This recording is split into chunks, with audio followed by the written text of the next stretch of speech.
is 9 Sports with sports director Steve Schneider. That's somebody's child who may have been saved.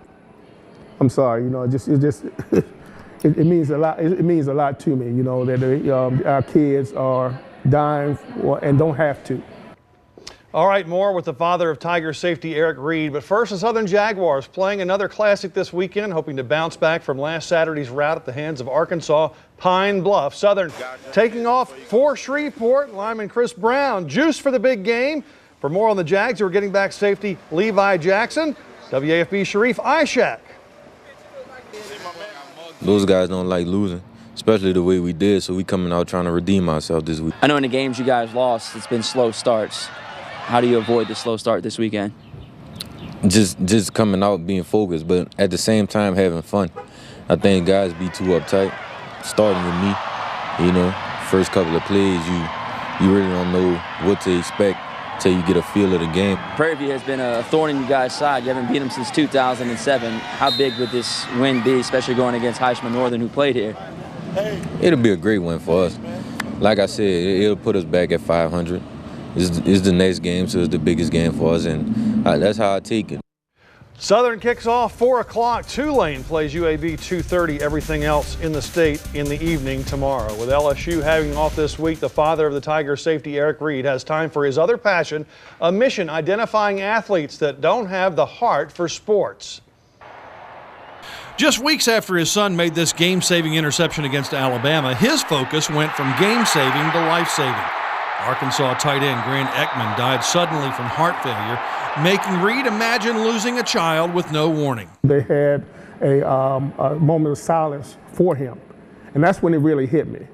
Being a parent, being a former athlete, it hit me real hard. The elder Reed was once a record-setting hurdler for LSU's track team. That was the farthest thing from my mind, heart disease. I never thought about it.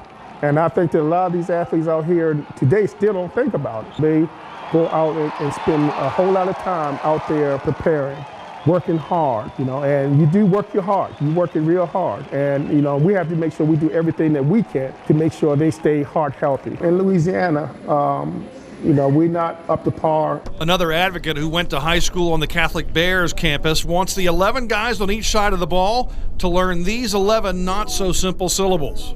Hypertrophic cardiomyopathy, and the lay term for that is a thickening of the heart. About 30% of patients who present with a hypertrophic cardiomyopathy present with sudden death. And sudden deaths in Louisiana prompting him to start a pilot program at Catholic that would make the $150 screenings free for athletes. Tyrone Duplessis, he was the tech person that died on February the 2nd because of heart failure. Then they had just recently, February, also Samuel Wimley from Parkview Baptist. Free screenings followed this fall at Dutchtown, where Reed's kids have all played sports, but only after 14-year-old Burt Cobb became the latest Louisiana victim. 100% of what we raise goes to screening children. And they are doing a fantastic job of raising money, and they raised enough money so far to test the whole football team. That's not where they're going to stop at. They want to raise more money to test everybody, not only at Dutchtown, but at Ascension or at Sanoma or throughout the state. Unfortunately, that tragedy is what made Dr. Crapanzano call me. And so out of that tragedy, hopefully we can prevent another one. If you're able to screen kids before they have symptoms, then you'll be able to protect them. And once you're under care for the problem, we have very good ways to treat the issues. And yes, we certainly, if we did a community-wide screen, we certainly would prevent unnecessary deaths. There's no doubt about that. There's a link on our website. Sportsline is next.